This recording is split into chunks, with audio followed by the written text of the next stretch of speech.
a couple things. One is I want to finish something up from last week that we had, and again, I'm not going to do the whole topic, I'm not going to repeat myself, but there was something which did occur to me, so let's begin, and then we'll move further into this week's Parsha. It's on this... Yeah, it's right here. Okay. In source number 1, we're told that Gemara in Megillah Daf Lamed Aleph, Ezra tikin lehem liYisrael sheyu korim klalot shebetorat kohanim kodem atzeret.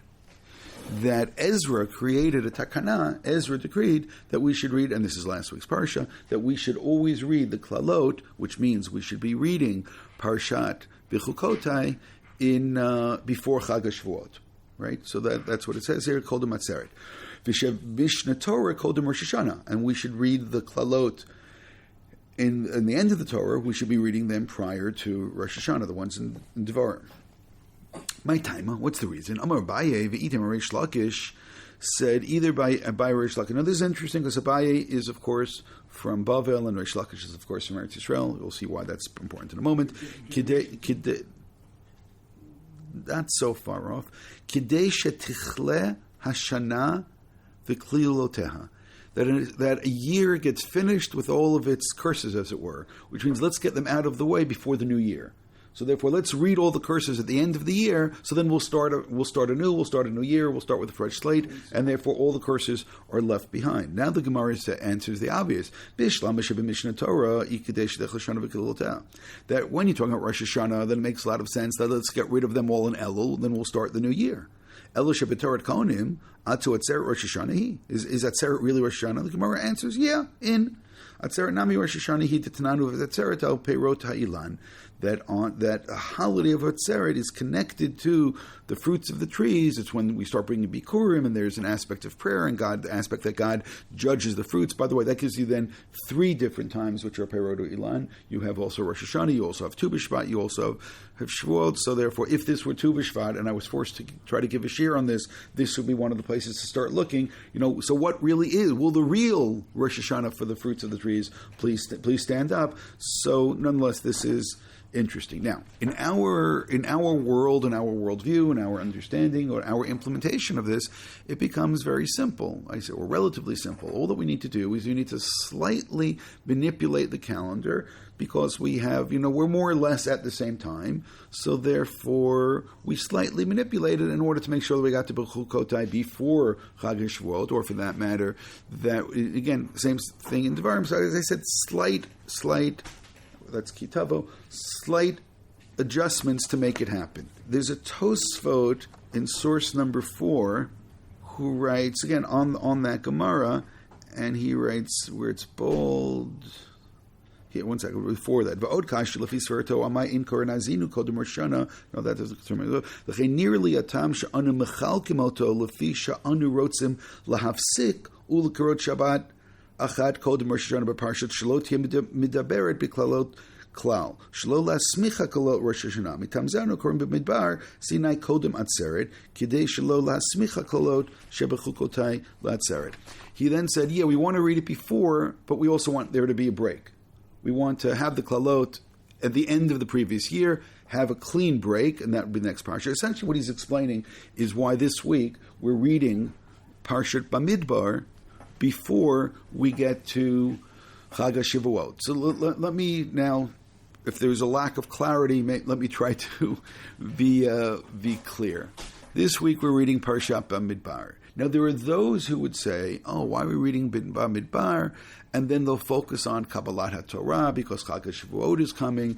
And for example, if you wanted to, you can channel source number 2, which is a nice midrash. It says, Nitna Torah Bamidbar b'farhesia makom hefker kol harotze lakabel yavo yikabel. The Torah is given off in the desert because it's free. Whoever wants to be able to take Torah, it's accessible. So that would be like a wonderful, reason.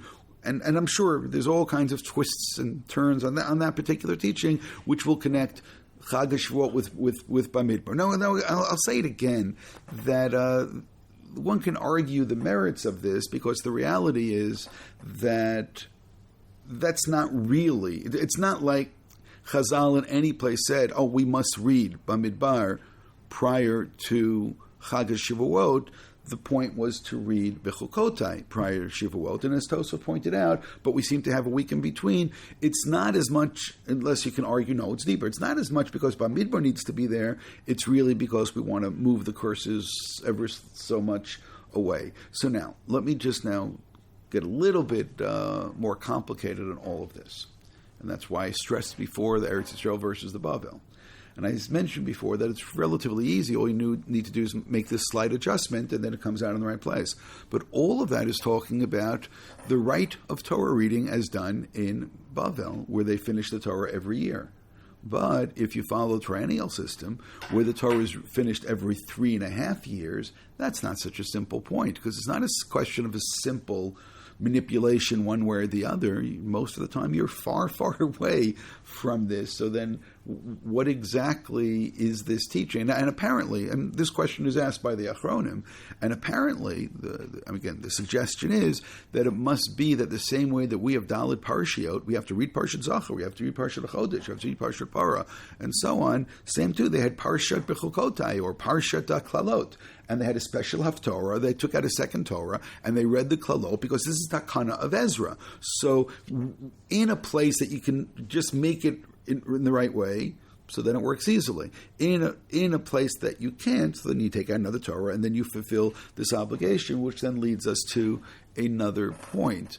Why exactly were they doing this? Again, to finish the year is one thing, but if you were nowhere near those kalot, if you weren't going to read it this year at all, you're 2 years away from it, so then why put it in there just to be able to get it done with when there was no reason to get it done with, because it wasn't there, because we're not going to read it till, once every 3.5 years. So that took me back to something that I did mention last week. There were 3 different opinions we saw in the Mechilta in source number 3 regarding what was the content of the Sefer HaBrit. And I'm going to ignore the 2 of them, but the third one was the opinion of Rabbi Yishmael, which is the end of the first line. Rabbi Yishmael Omer b'tchila te'inin mahu Omer v'shavta aretz Shabbat l'Hashem, and then he continues, and then it goes to Shmit and Yovel. B'sof eila chukim ha'mishutim v'Torah. Amru makablim anu aleinu. Now again, to remind you what we learned last week, the question was, what was the Sefer HaBrit, which was in Parshat Mishpatim, which was what generated the Naaseh v'Nishma. According to Rabbi Yishmael, they heard all of the curses, and they say, we will accept the Torah, which means this is a preparation for Matan Torah. Which means, according to what I'm suggesting, if you follow Rabbi Yishmael's logic, why would we read Parshat Bechukotai prior to Matan Torah, prior to Chag HaShavuot? Because Parshat Bechukotai was what, according to, again, this we saw in the Ibn Ezra, and this we saw in others, and it's based on this Rabbi Yishmael, this is what they said Naaseh v'Nishma to. So the same way that, we want to truly accept the Torah, we accept all of the consequences as well. So that's why we're doing what they did when they received the Torah as back by Sinai, and then that would make a lot of sense to read Parshat Bechukotai prior to Chag HaShavuot. As I said, that occurred to me as a second reason other than the other elements which we've seen over here. And now we can start Parshat Bamidbar, which is either very deliberately over here or is just filler between Bechukotai and Chag HaShavuot. Again, that's the way that Tosfot seemed to kind of suggest it. But from the very beginning, aside from this theme of Torah being received in the desert, it's not really what Sefer Bamidbar is about. I mean, that's a very nice Dvar Torah, but it's not really what it's about. V'yidaber Hashem Moshe, source number 5, beginning, Perak Aleph, Pasuk Aleph. V'yidaber Hashem Moshe b'midbar Sinai b'ol HaMoed b'achad l'chodesh hasheni b'shana hasheni l'teitzam eretz Yisrael le'mor se'ud rosh kol adat b'nei Yisrael l'mishpachotam l'beit avotam l'mishma shemot kol zachor l'golotam miben 20 shana v'mala kol yotzei tzava b'Yisrael. And that's what we need to pay attention to. There's a census which is taking place. If you want to get a little bit more sophisticated, we're about to go into a marching position. The census which is taking place really delineates what we're looking for. It doesn't say all people. It doesn't say people of every age. What it says over here is very specifically the people who are kol yotzei tzava b'Yisrael, people who are of age to go out into battle. Those are the ones that we are counting over here, which means we absolutely should not be ignoring over here the thrust of this verse, the thrust of Sefer Bamidbar. Starts off right away. We finished receiving the Torah. We finished with the Mishkan. It's all built. We're ready to leave Sinai. We're ready to march towards the next destination, and that next destination is land of Israel. But the land of Israel very much may be a place that we need to use some type of military force in order to have a conquest. And over here, we're getting ready. We're getting ready, really, in the most military way that you can. Again, you don't need anything more than that turn of phrase, Kol Yotzei Tzava B'Yisrael. It did not have to say it. It did not have to put it that way. And then when it starts to count them, it says again, by Reuven, Pasuk Kaf, it says how many people, Kol Yotzei Tzava. And I spared you of all 12 tribes by having the same turn of phrase, Kol Yotzei Tzava, which is indeed that it's there. Now, the only complication in everything I just now said was the definition of 12 tribes. Because who our 12 tribes is always gets complicated, especially in the book of Bamidbar, because there's a little wiggle room over there, and the wiggle room becomes, do you count Levi or do you not count Levi? And if you don't count Levi, how you get to 12, and you get to 12 because Yosef gets turned into 2, into Ephraim and Manasseh, and that's one of the things that you look for whenever you see the list of tribes in the book of Bamidbar. And look, for that matter, you can go every time that the tribes are mentioned, who's included, who isn't included, and then maybe it'll tell you something. So over here, it includes the 2 tribes of Yosef, Ephraim and Manasseh, and it specifically, blatantly excludes Shevet Levi. In Pasuk Memtet, which is after listing all the others, still in source 5, Achet Mata Levi lo tifkod ve'et rosham lo tisa b'toch b'nei Yisrael, which itself sounds a little ominous. And next pasuk Nun, B'ata hafkeda televim ala mishkan ha'idut v'al kol kelav v'al kol asher lo hema yisu et ha'mishkan v'et kol kelav v'hema yishurtu v'saviv l'mishkan yachanu. That Shevet Levi is being separated. It doesn't describe them as going off to war. It doesn't describe them when they're being counted as Kol Yotzei Tzava. Rather, it says that they are being separated and delineated. They are going to be used for something else. They are going to be taking responsibility for the Mishkan. They are going to be encamping, we'll see, by the Mishkan. They're going to be taking care of the Mishkan, taking care of the kelim, the utensils, and they will be v'saviv l'mishkan yachanu. They will encamp around it. They are in a position of protecting the Mishkan. It is a completely different type of a role which is being played for them. It continues.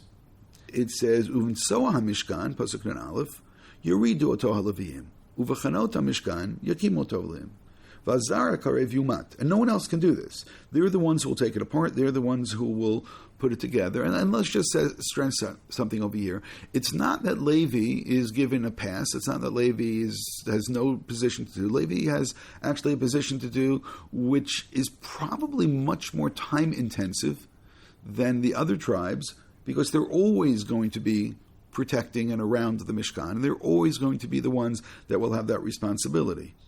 V'chanu b'nei Yisrael ish ha'machanover v'ish al deglo litzvotam, and the others will be in their encampment. V'al-Leviim yechanu saviv l'mishkan ha'idut v'lo yeh ketzaf al adat b'nei Yisrael v'shemu Leviim et b'shem mishkan ha'idut. And their job is one of being, again, they're on duty, taking care of the Mishkan and always being there to protect it. So what we see over here is Leviim are separated, and then it's articulated a little bit more, this separation.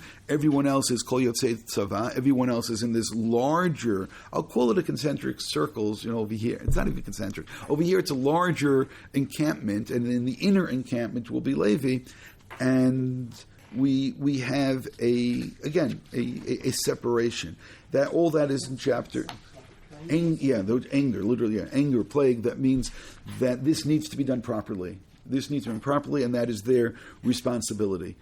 In source number 6, and all that we've done is we moved to the second chapter. The same kind of thing comes up. It gives a counting of all of the tribes. It comes to a particular number, a familiar number, and then in Pasuk Lamed Gimel it says V'haleviim lo pekadu b'toch b'nei Yisrael kasher tziva Hashem at Moshe, and they were not counted the same way. So the counting is of those who are going off to war, and those who are not counted are the ones who have different jobs. Source number 7, all that we're doing is moving to the third chapter. By the Hashem Moshe Lemar HaKrevet Matei Levi. Levi should all be brought about, and just like Aaron is separate for his job, Levi, who Aaron comes from Levi, to what extent Kohanim are Leviim is also part of the background here. Vishamru et mishmarto, again, the same kind of words we heard, that mishmeret kol edah lefnei Ohel Moed, la'avod et tovat HaMishkan. They have a different job, and their job is going to be one to protect the Mishkan. Vishamru et kol klei Ohel Moed, ve'et mishmeret b'nei Yisrael, la'avod et tovat HaMishkan. V'natata et Leviim la'Aaron u'levanav nitunim heim alo me'ei b'nei Yisrael. That means that their job is, again, there is a difference of those who go out to war versus those who are in this position, but each one has their public service that they need to do. And I'm going to repeat myself, if anything, Shevet Levi has a full-time public service as opposed to the others that are going to have more of an occasional service. Then we're told something in Pasuk Yud Bet, which is going to really be the beginning of what I want to look into. V'ani hinei lakachti et Leviim mitoch b'nei Yisrael tachat kol bechor peterechem b'bnei Yisrael v'yuli Leviim. So the job of the Leviim, now we're learning, is replacing the job of the Bechor, the firstborn, which is interesting. Because again, this line is blurred between who's a Kohen and who's a Levi, and what was the job of the firstborn, and what's the job of the Kohanim. And we actually now have a kind of like a two-step taking place, especially look at Pasuk Gimel. Ki li kol bechor b'yom hakoti et bechor be'eretz Mitzrayim hikdashti li kol bechor b'Yisrael me'adam ad behema li yiyu ani Hashem. Because the bechor became sanctified. I mean, that I think is what's really important now. And in a certain sense, to do this right, you would have to go back and carefully read Perek Yud Gimel. Right, Perek Yud Bet is when the Makat Bechorot actually takes place. Perek Yud Gimel is when we learn a couple of halachot, including Pidyon Bechor. So therefore, there needs to be a Pidyon Bechor because the Bechor now is God's. Why is it God's? So the simple reading over here is that God struck all the firstborn. What's interesting then, it should have been only that generation. The fact that it goes through every generation that the firstborn has some kind of holiness, well, that's what's taking place over here. Which means the firstborn was designated for death, and that's what happens to the Egyptians. Our firstborn are saved, and therefore God saved them, and God said, okay, now it's essentially my prerogative, I'm taking them. But then we're told now that Leviim are taking the place of the Bechor, who were designated for holiness, and that itself is kind of interesting how exactly that happened. Now, as we continue, we're going to learn a little bit more about how this takes place. Let's just read first source number 8. Now, all that we've done here is we move to Perek Dalet. In Perek Dalet, and incidentally, over here it does talk about this shift that takes place between the Bechor and the firstborn, and the 5 shkalim and so on, and the difference in numbers, and how do we make up the difference? In source number 8, V'diber Hashem Moshe v'Aaron leimor, al tachritu shevet mishpachat hakahati mitoch Leviim v'zot asu lahem v'chayu v'lo yamutu b'gishtam et kodesh kedoshim. Which is really interesting, because you would have thought, okay, these guys got easy jobs. No. Spiritually, what they have is really quite difficult, and be careful, because it's a precarious job. And it continues, says, Aaron avodav yavova simoto ish alavodato ba'almaso v'lo yivul kavalata kodesh remetu. And it gives warnings about if this is done inappropriately, and I'm not getting into any kind of details, then just like the Kohen Gadol, and as I said, this blurred line between the Kohen and Leviim, just like the Kohen Gadol is going to have the honor of going into the Holy of Holies and be able to serve, but essentially try to bring about kapara. But we also know that if the Kohen Gadol messes up and something's done wrong, you kind of have like this high stakes situation whereby there is maximum gain, but there's also maximum danger. So now we're learning a similar thing about the Leviim. Yes, they have this job, but there's also some danger involved in this. And what we have then now is a much more interesting parallel, because I know what's hiding behind a lot of this, and I know what's hiding even behind that. So let's start off with two sides of hiding. The first thing, which is hiding behind it, hold it. It's not really fair. They're going to war, and they're just involved in the Mishkan. He said, no, this is dangerous, and this is dangerous.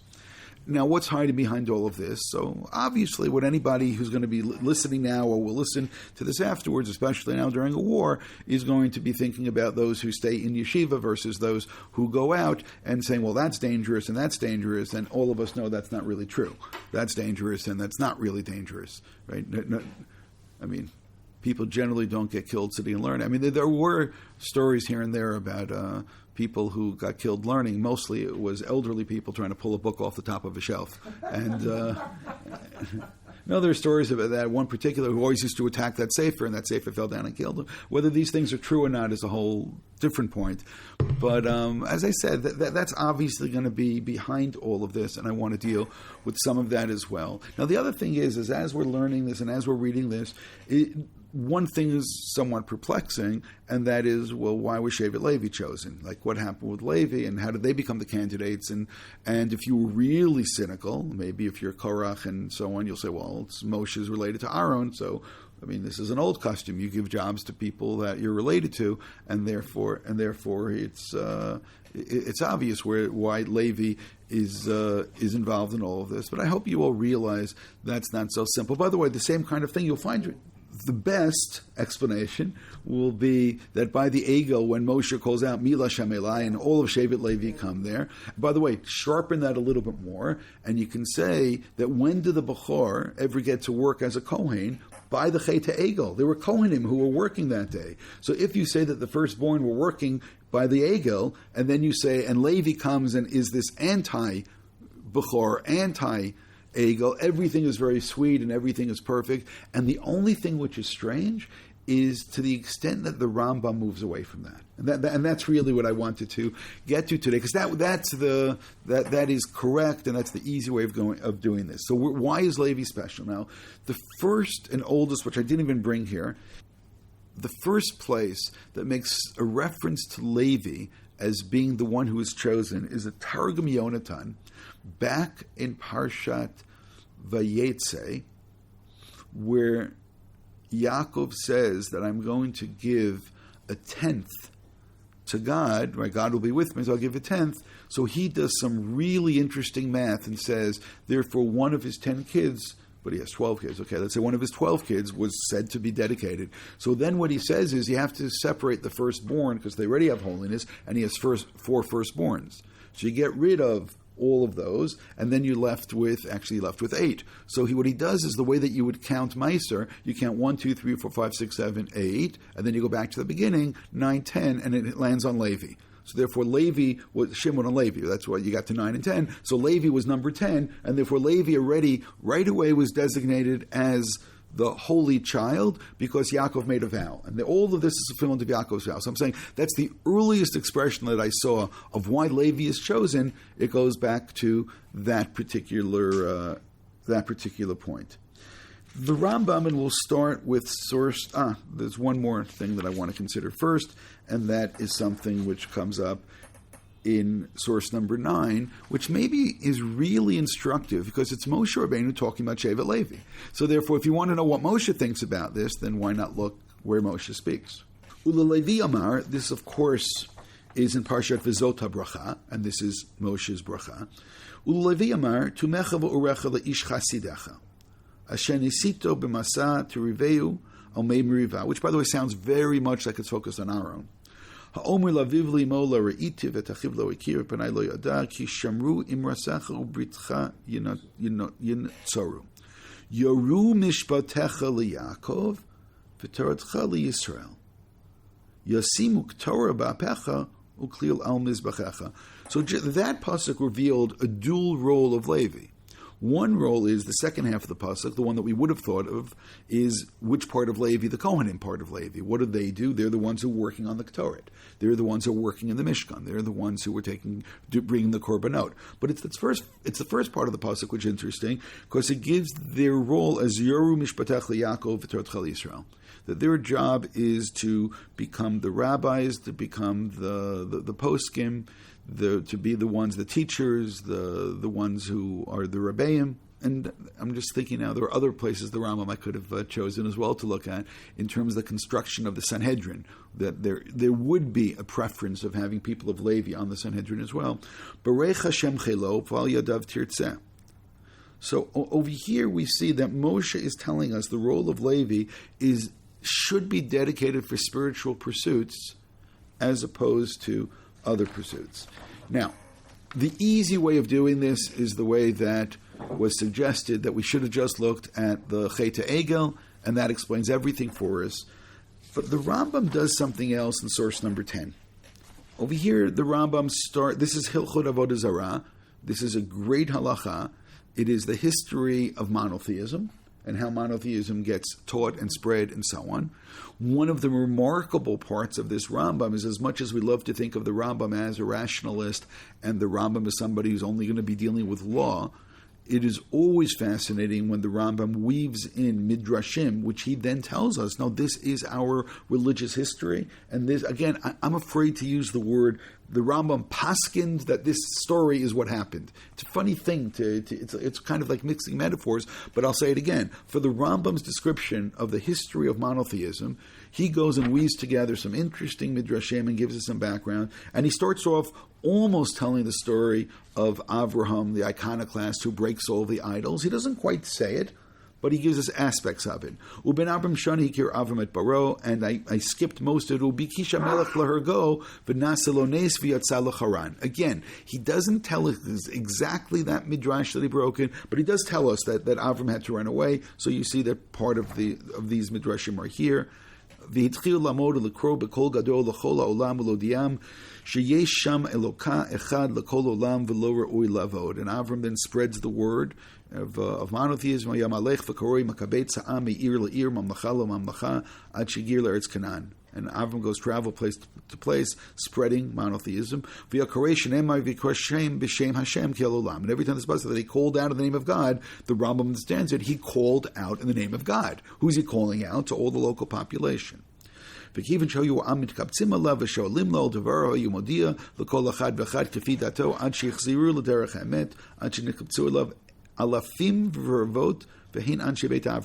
also remarkable. It tells us Avram had this incredible success, and these are the followers of Avram. Shatal bilibam yikar gadol hazeh v'chiber bo sfarim v'odiya liYitzchak beno v'Yitzchak v'yashav Yitzchak melamedu mazhir v'Yitzchak hodiya liYaakov. Avram teaches Yitzchak, Yitzchak teaches Yaakov. Umina lulamed v'yashav melamed machazek v'kol hanilvim alav. Now the word nilvim over here is to me particularly interesting, and maybe I'm overseeing it and oversensitive to that word right now, but what does nilvim mean? All those who accompany him, all those with him. But you also know something else, and I see Michael already gets it from his smile, and the word nilvim actually, and Michael is a Levi, and he thinks all of this is a birthday present for him. Maybe it is. And it's interesting he uses the word nilvim. V'Yaakovinu limed banav kulam v'hivdil Levi. Okay, that does not occur in our Chumash.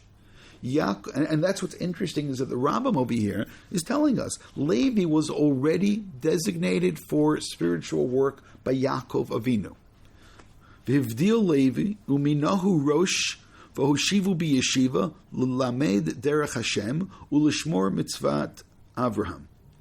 And he appointed him the Rosh Hashiva. V'tzivat banav shelo yafsiku mibnei Levi mimune achad mimune kedei shelo tishkach halimud. And he placed the tribe of Levi in charge of the learning of the yeshiva, of teaching people, and the tribe of Levi continually had to be the ones to take the responsibility. V'yadavar holechu mitgaber b'bnei Yaakov uvenilvim alehem. Again, I love that he used that word again. V'na'asit ba'olam umashe hi yodat et Hashem. And knowledge of God spread with them, but again, Levi had this responsibility. But they went down to Egypt, and there was this deconstruction that took place, and they started lavod kochavim kimotan, and they all started to become idolaters like everyone else. Chutz mishevet Levi. So I'm saying this is fascinating. The Rambam is saying that Shevet Levi never suffered from this. She'amad b'mitzvat avot, only Shevet Levi retained their belief. U'me'olam lo avad Shevet Levi avot chachavim, and they never served idolatry. So now, go back to your... Yes, that's it again. You're 2 for 2 today. It says that Yosef made special rules for the Kohanim. So there are, again, the cynics will say, yeah, he married a Bat Kohen, so of course he set up the family.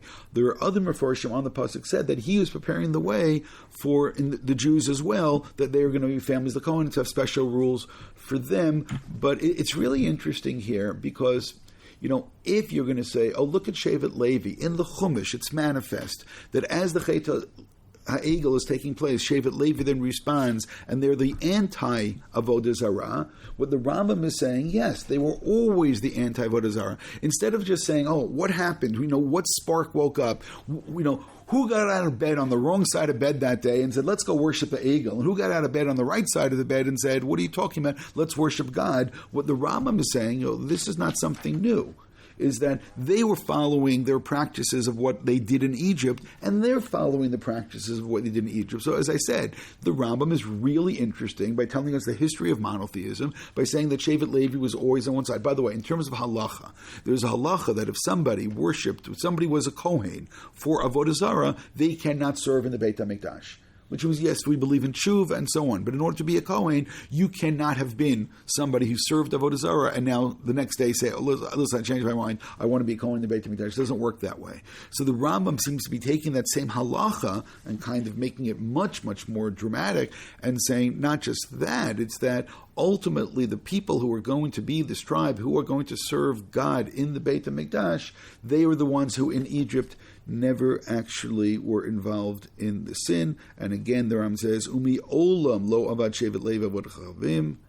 And he says, generally, the Jewish people in Egypt deteriorated to the point of almost forgetting who they are. Ukimat kataya ha'ikar sheshatal avram ne'akar v'chozrim b'nei Yaakov l'ta'uta olam v'toyotan. They went back, reverted to the beliefs that all kinds of pagans had. Ume'avat Hashem otanu umishmaro et hashvor la'avram avinu asa Moshe Rabbeinu Rabban shel kol ha'nevi'im v'shulcho. And because of compassion of God and the covenant that he had with the Avot, he sends Moshe Rabbeinu in order to try to bring them out of the depths of their spiritual depravity.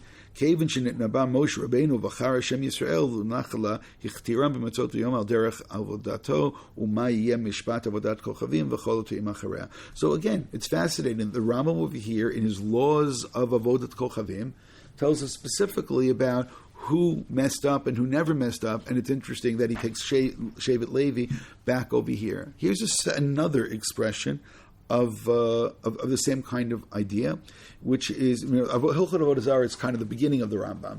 The next one, Hilchot Malachim, is kind of the end of the Rambam. So here you have the start of the book and the end of the book.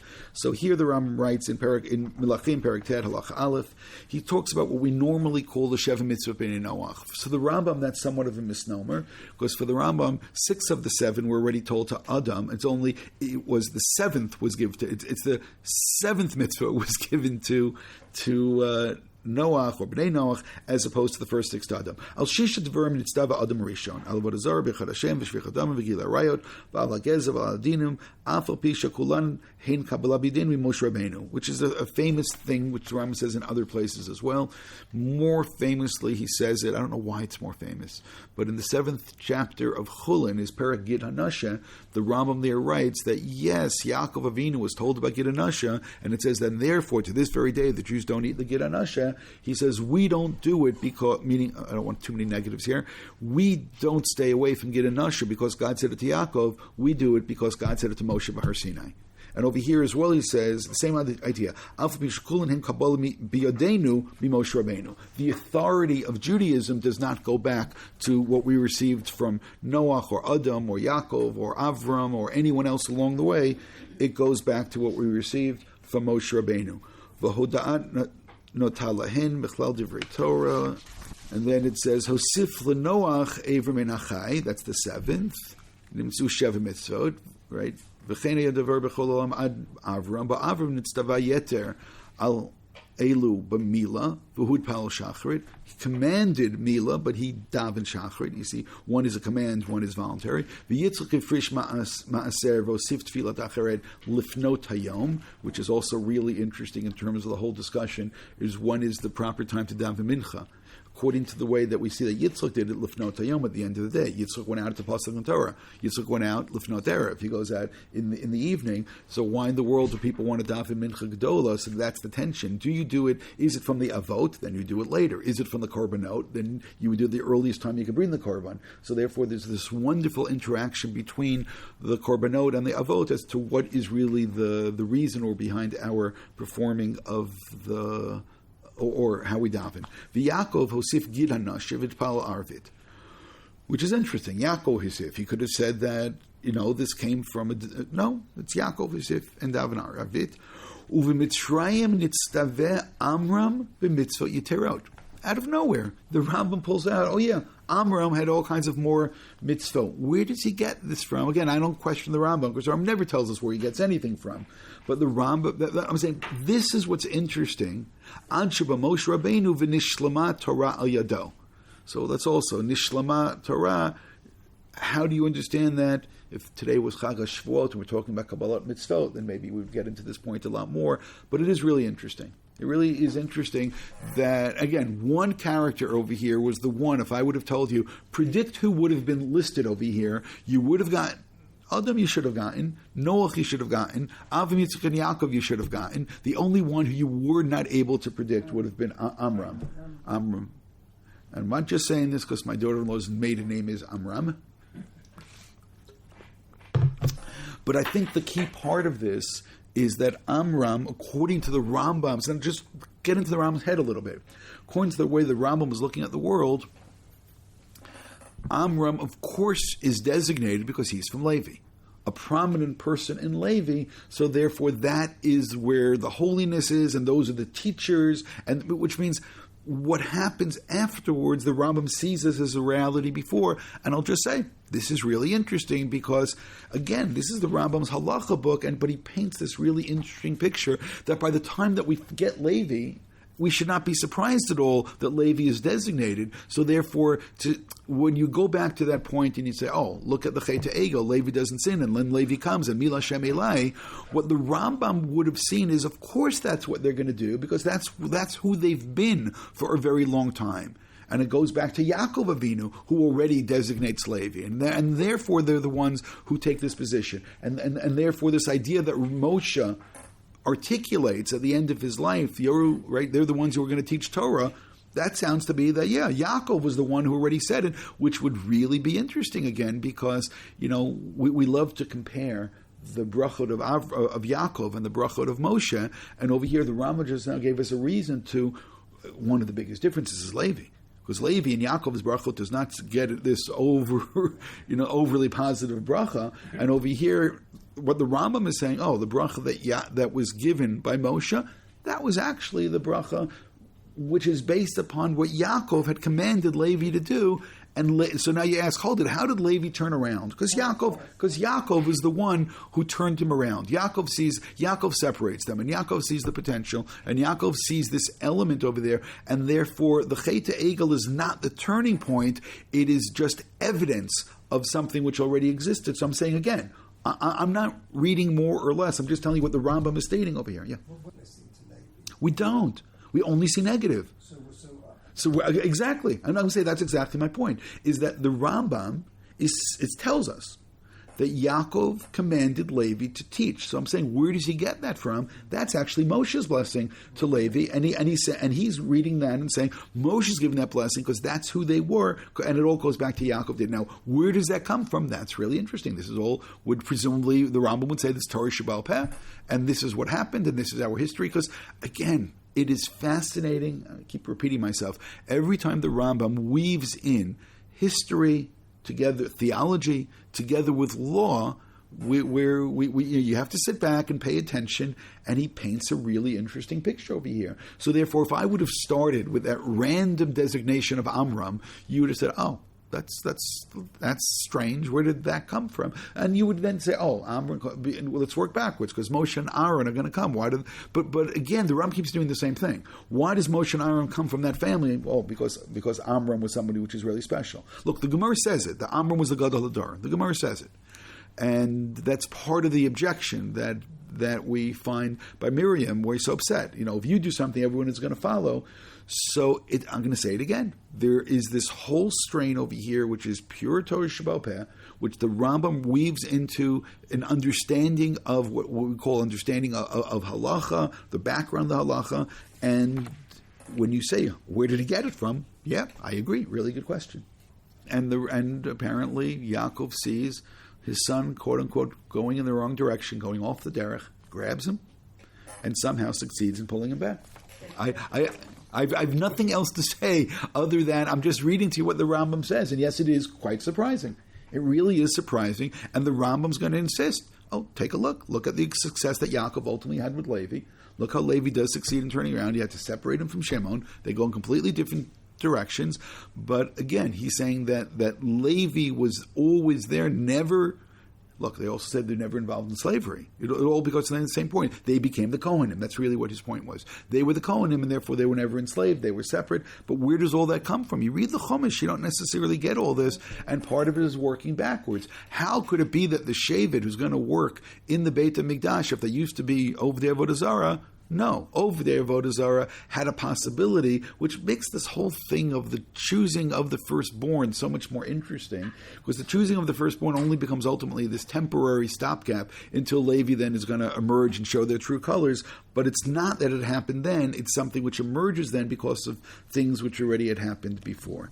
The Rambam comes back, and maybe this is much more famous, and there were like two other places, the Rambam, that I really wanted to get to, and let's see how much we can get to here. I mean, one which I cut out because we always want to go down to 4 pages was a whole discussion Hilchot Kli HaMikdash, what exactly the role is Levi in the Mikdash. So that we cut out completely. If you want, I can send you the exact sources, and you can have your homework and learn that over Shabbos. On the other hand, in source number 12, we're going to get to a point which is really famous, and that's going to be part of our problem. Kol shevet Levi muzarim shelo yinachlu be'eretz Canaan, v'cheinu muzarim shelo yitlu chelik bebiza b'shat shekovshim et ha'arim. That Shevet Levi is going to be separate. And here in the laws of Shemitah v'Yovel, again, chapter 13, Perikut Gimel, we're told that they are not going to be involved in conquering the land. Now, Shevet Levi also, we're going to be told, is not going to inherit land, which means the land will be divided by 12 tribes. Who are the 12 tribes? Back to our question before. So what do we find? That Yosef gets a double portion. If Yosef gets a double portion, who lost a portion? Answer is Levi. So where's Levi supposed to live? So Levi are supposed to be, again, they're going to be cities of Levium and so on, but they're not going to be farmers. They're the ones who are supposed to be the teachers for all the other tribes. They're the ones who have religious responsibilities. They've been designated for different type of work. So, but he added in over here that they're not going to inherit the land, lo yinachlu ba'eretz Canaan, and they're also they don't take any chelik bebiza b'shat shekovshim et ha'arim. When it comes to conquering the land, they're not going to be involved in the conquer. I want to pause here for a second and look at source 13, the Sefer Chinuch, when he explains this halacha. And the Sefer Chinuch is so good, and you should learn the Sefer Chinuch more. He not only tells you what the mitzvot are, he always gives rationales for the mitzvot, which are always interesting. Here he writes, "Umisharshei mitzvah lefi shehem mishartei Hashem." They serve God. Lo na'el lahem l'shtamesh b'kelim achatufim b'yad b'nei adam. It's inappropriate that they should be using things that were captured by others. The Levium are holy; they should be using holy things, not things that were taken in battle. Lo yavo beit Hashem rak davar haba derech shalom v'yosher ve'emunah. That means even though in terms of law you're allowed to capture things during war, it says nonetheless the Levium who have this holiness to them, it's inappropriate. Again, it says, do you realize what he just now said? It's pasnished. It's pasnished. What does pasnished mean? That's what he said. He just said it's pasnish. It's not. It's inappropriate. Is it allowed? Yeah, it's allowed. But a Levi shouldn't do it. Why? Because of this added kedusha of the Levi. Everything that they acquire should be acquired in an absolutely pure, non-violent, holy manner without any kind of drama to it. Let me continue, and I want to go back to the Rambam in source number 12. He halacha yud aleph. You're right. You can learn this when you have time. Halacha yud bet. V'lama lo zacha Levi Hanchalat Eretz Yisrael, Ubebizuta. Why do they not have inheriting the land or the spoils of war, imachav, with their brothers? Rimnesha huvdal la'avodet Hashem l'sharto u'lahorot darkav yisharim u'mishpatav hatzadikim l'rabim. Shenemar yaru mishpatach liYaakov v'torah Yisrael. Because their role is a different role. Their role is to teach. Their role is to be involved in holy work, and therefore they're not involved in the others. Lefichach huvdalu midarkei olam lo orchim milchama. They don't go out to war. Ukishar Yisrael v'lo nochlim, but they also don't inherit. V'lo zochim la'atzman bekoach gufan, and they don't go and conquer. Eler himchel Hashem. They're in the army of God. Shenema Berech Hashem Chelo, V'hu Baruch Hu Zachelem Shenema Anichaka V'Nachletecha, and God provides for them. By the way, you can argue now that is the true mode for the Kohen, the Ma'as road for the Levium, that God takes care of them. But then the Rambam says halacha, which has been overly, I wonder who the first one who actually quoted in this context. V'lo shevet Levi bolvad, elo kol ish v'ish mikol boy ha'olam, asher nidvaru cho oto, v'ivinu mideo lavdil lamod lefnei Hashem l'sharto u'lavdo ladat et Hashem. The Rambam says, no, not only Levi, any person in the entire world whose spirit moves them, who understand from their knowledge. By the way, notice the Rambam, it always goes back to Da'at. First book is Sefer Mada. Over here is this person, Hivinu, Mad'o, Lahavdil, La'amod, Lefnei Hashem, L'sharto, to serve God, L'avdo, L'de'a et Hashem. Again, the word Da'at is there. V'alach yashar kamo, Shasu ha'elokim, Uparak me'al tzavaro, Ol cheshbonot ha'rabim, Asher bikshu b'nei Adam. God will remove from such a person all kinds of worldly affairs or issues. That person becomes holy, v'Hashem chelko, and God will become their portion, v'nachalato, their inheritance, la'olam, l'olamei olamim, forever. V'yizkelo b'olam hazeh davar hamaspik lo, and they'll have in this world enough. K'mo shezachah l'kohen l'levim, similar to the Kohen Leviim. Harei David alav shalom, Omer Hashem anat chelki, v'kosi ata tomech goreli. And that's the end of the book of Sefer Zvarim. Now, this halacha has been widely quoted by people who sit and learn in Kollel, why everyone needs to support people learning Kollel, because look, we're Shevet Levi, and Shevet Levi therefore doesn't need to go to war. And therefore Shevet Levi is just there in order to sit and learn. So the first thing that we would have to then ask ourselves, is that really what the Rambam just now said, or not? It's first of all, what's really interesting is the Rambam didn't even limit this to Jews. Kol bo'ei olam. Any people can dedicate themselves to God. He also didn't say over here that people will give them money. It says, like God will give them David hamaspik lo, that they're going to have a minimal amount. But if we think back about Shevet Levi, it wasn't that Shevet Levi didn't have physical and spiritual work to do. They were working. It wasn't that they were sitting and learning, is that they were working, they were teaching, they were the judges, they were involved in the life of the world, and then you can start saying, okay, if the Rambam over here says that anybody can be like Shevet Levi, well, part of Shevet Levi is they don't get any nachala, they don't get any inheritance, they don't get to own land. So does that mean that somebody that wants to be like Shevet Levi is not able to buy an apartment? So I just want to pause there, because I obviously just now overstated this, but I can assure you that my shir on Shabbat afternoon is going to be various shelot and shuvot that start talking about how B'nai Torah need to behave, because they so much believe in this application, and therefore, for example, could one of the questions that was asked is, can somebody who's ben Torah learning in Kollel, could he buy something from Hotzah L'Poel? Hotzah L'Poel is something that was the court decreed that this person went bankrupt or had debts, and they took it away by force. And you can get good deals in Hotzah L'Poel. You can buy cars, you can buy things, you can buy all kinds of possessions, because it was repossessed. So can you buy it? Or did it just now say about Shevet Levi that you look at the Sefer Chinuch? No, Shevet Levi can only buy things if it's Darkei Hashem. If the person wanted to sell it, if the person doesn't want to sell it, and there's some kind of pressure by the government, and so maybe it becomes inappropriate. So I'm just saying how far to take this is interesting. On the other hand, and I want to focus for a moment on the financial part, and we'll see how much time we have to finish this up. The Rambam in Hilchot Talmud Torah writes, anybody who says, listen, I just want to learn Torah, and God will provide. Actually, He'll provide by good people helping me. It's a chilil Hashem. The Rambam does not like this. Ubizah et Torah, and this person actually rejected Torah. V'kavama or hadat, and extinguishes the light of Torah. V'garam ra'al atzmo, and he causes something really bad for himself. V'natal chayav min olam haba, and he'll lose his share in the world to come. 1 second. And this is not as strong as he's going to say it someplace else. Give me a second. L'fisha asur le'nat mi divrei Torah b'olam hazeh. אמרו חכמים, כל עיניהם מדברי תורה, נטל חייו מן העולם, ועוד ציוו ואמרו, אל תעשה מטרה להתגדל בהם, ולא קרדום לכפור בהם.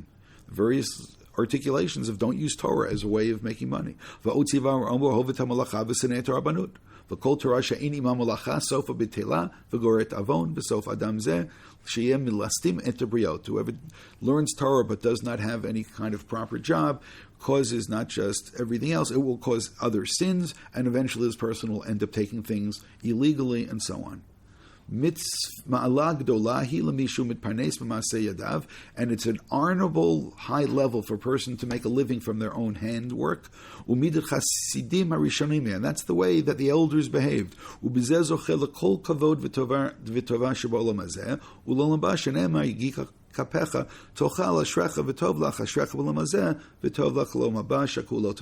And that person is the one who inherits this world and the next world. Now, if you thought that was strong, then you should take a look at what the Rambam writes in his Parish Mishnayot, which is in source number 15. Here the Rambam writes, Kfar ratziti lo ledaber bizeh hatzivui, the shehu mevuar, uliyodei gamken shedvarai bo lo ya'atu lerov hagdolim b'Torah. And I know that my words will get many of the great people in Torah upset with me. V'ulai lekulam, maybe everyone.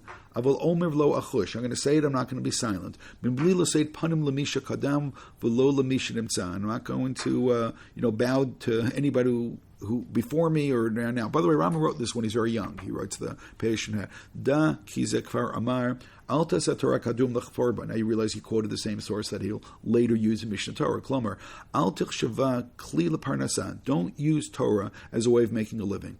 Ube'erva amar shekol mishe yehaneh bizeh ha'olam b'chvod Torah shehu koreit nafsho mechayel haba. He cuts himself off from the world to come. Ve'limu b'nei adam einei mizor lashon hagluya. And people ignore this. We'll skip a little bit, and they try to force the communities to support them. And again, what he's going to do here in the next whole bunch of lines is he's going to tell you how bad this is, and then he's going to start bringing evidence. He says, how many of the Tanaim lived in abject poverty? He says, and do you think if they allowed their communities to pay them money, they would have lived in such poverty? Hillel, we knew, had no money. Rabbi Akiva was poor. And he starts going, Yochanan works as a blacksmith. And he could start going through the list of all the Tanaim and Amrayim. They all had jobs. He goes, do you think that OUisrael would not have supported Rabbi Akiva, or that he's not letting them support? He says, what are you talking about? He goes, just read through, pay attention as you learn, and as I said, he goes through a great deal of detail over here, and he absolutely does not love it. So I want to end with something which the Rambam, which I heard from Rav Soloveitchik, but it occurred to me now that it's actually tighter than I thought it was when I first heard it.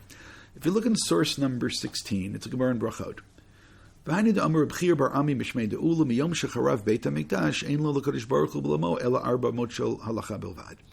a teaching found in the Gemara Brachot towards the end, Daf Chet, Amud Aleph. It says that Reb Chia bar Ami said in the name of Ula, from the day the Beit was destroyed, God's place in this world is in Arba Amot Shalacha. Right? We no longer can serve God through the Beit HaMikdash. We serve God through Torah. Good. A couple lines later it says, Ve'amar Reb Chia bar Ami mishmei de'ula. It also says similarly, Gadol anenem miyegio yotem Yerushalayim. Greater is somebody who subsides based upon the work of their hands more than someone who fears heaven. The ilu gaba Yerushalayim ktiv, that regarding somebody as fear of heaven, it says, Ashrei ish yareyat Hashem. The ilu gaba nenem yegio ktiv yegia kapecha ki tochal ashrecha v'tov lach. Ashrecha b'lo l'mazeh v'tov lach lo l'aba u'l'gaba yirat shemayim v'tov lach lo ktiv be. So over here, just first step. There's two teachings coming from the same tradition. The Gemara very often will do that. That once it brings a tradition, one tradition, it'll bring sometimes two or three, like essentially from the same line, from the same corpus, from the same source. Rav Soloveitchik over here said that he thought that the two were interrelated. He said that if I'm told that since the Chorban Beit HaMikdash took place, now God is in the world of halacha, so therefore the person who is the world of halacha, the rabbi, the posek, the dayan, is therefore going to say that just like the Beit HaMikdash existed based upon donations, so therefore the Talmud Chacham will say, I've replaced the Beit HaMikdash, I should get donations. Therefore, Rav Soloveitchik said, well, look at the next teaching, it says, greater is the person who lives based upon their own work than the person who has Yirat Shamayim. Quote unquote, Yirat Shamayim isn't enough, you need to work as well. And again, that's what I saw in Rav Soloveitchik. And then I realized yesterday, the day before, I realized that that of course Rav Soloveitchik is correct, and of course his understanding is correct, and this was actually the source of that Rambam that we saw in source number 14 in Hilchot Talmud Torah, because he quoted the same pasuk. You always have to be careful when the Rambam quotes a pasuk. Why is he quoting that pasuk? Which means at the end of source 14 in Halach Yud Aleph, he says that it's on a great level people that make a living by their own hands, and he quotes that pasuk, Shene'emar, Yegiya kapecha, kikotav ashrecha v'tov lecha shechem alazeh v'tov lecha lo olam haba, which means the Rambam quotes this in Hilchot Talmud Torah. It's not just some random teaching, so therefore that would seem to support it. So let me recap, so just in case people think they don't have any idea what we did today. What we observed is this real change has taken place, that Shevet Levi was designated for a different type of work. There would certainly be a temptation for us to say, okay, this is all a result of the Chet HaEgel, and I can make that stronger. I can even make the argument the whole Mishkan is there because of the Chet HaEgel. Again, I can use the Chet HaEgel as the turning point, and everything dramatically changes then. What we notice that the others are going out preparing for war. The tribe of Levi, at least here in the desert, has a role to do, full-time. Always be around, always take care of, take apart, put together, protect, be in charge of the Mishkan. That is full-time work that Shevet Levi has. What we then learn is, moving forward, that Shevet Levi has this other role of being teachers, which the Rambam expresses in the bracha that he gives, in Zot HaBracha. What happened when we looked at the Rambam, we found something which was really interesting, and that was the Rambam claims that this whole expression of Levi goes all the way back. It goes back to Amram. It's before Amram. It goes back to Yaakov. That Yaakov already has designated them. That they already, which means the Chet HaEgel reveals something about Levi, but is not the turning point, but it's when that turning point becomes clear in our mind, in our eyes, but the Rambam's claim it's something which existed before. On the other hand, we have this wonderful teaching, which we really don't know exactly what to do with, regarding Shevet Levi. It says they don't go to war. And by the way, when the Rambam writes that Shevet Levi doesn't go to war, what kind of war is that? Is that talking about Mechemet Mitzvah? Is that talking about Mechemet Rishut? By Mechemet Mitzvah, everyone goes to war by Mechemet Mitzvah, which means the whole argument over here that one doesn't go to war, that's not talking about an existential war. That's That's talking about a different kind of war. When it's a situation of absolute pikuach nefesh, then all bets are off and everything changes at that point. You know, even all of those people who returned from battle, the one who built the new house, and all of that is Mechemet Rishut. When it comes to a war which is existential, things are completely different. Conquering the land, again, there are apparently three different levels. There's three different levels. There's Milchemet Chova, Milchemet Rishut. The Mishnah deals with these different types of war.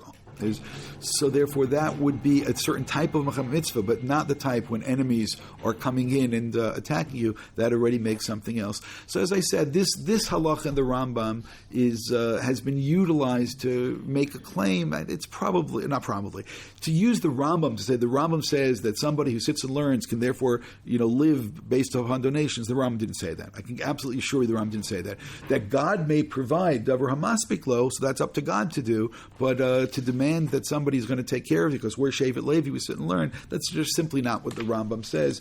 That is saying that if somebody wants to live in poverty, somebody can live in poverty, but don't expect anybody paying, and quite the opposite, Rambam doesn't think you're allowed to take that money to learn.